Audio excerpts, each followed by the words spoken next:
Trying to make a difference in the world can be disheartening. It's easy to feel like merely a drop in the bucket. In Nehemiah 1, verse 3, he said, "They replied to me, 'The survivors in the province who have survived the captivity are in great trouble and disgrace. The wall of Jerusalem is broken down and its gates have been burned in the fire.'"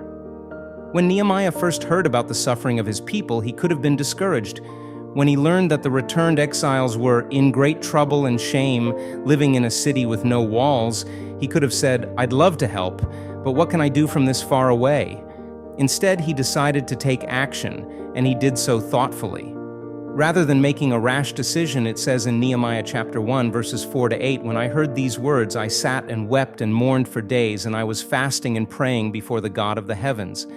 I said, 'O Yahweh, God of the heavens, the great and awesome one who keeps the covenant and loyal love for the ones who love him and for those who keep his commands, please let your ear be attentive and your eyes open to hear the prayer of your servant that I am praying before you by day and by night for your servants, the Israelites, and confessing the sins of the Israelites that we have sinned against you.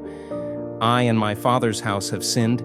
We have certainly offended you and have not kept the commands, regulations, and judgments that you have commanded your servant Moses. Please remember the word that you have commanded to your servant Moses, saying, 'If you act unfaithfully, I will scatter you all among the nations.'" He prayed. He then volunteered to be the one to help God's people, even though doing so meant risking his life.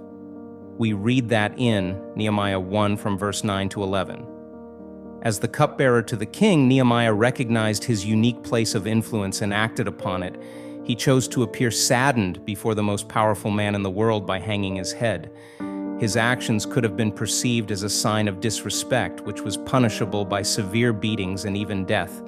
But God protected Nehemiah, and the king honored his request in Nehemiah 2:4-6. Nehemiah's initial actions show his character, but his later actions show his leadership.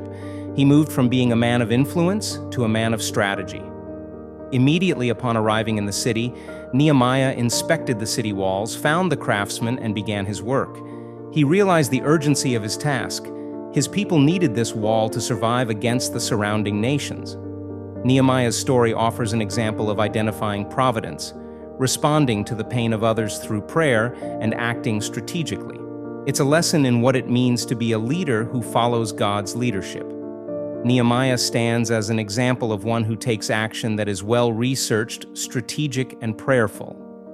What are some ways you are providentially positioned to do God's work? How have you led while following his leadership?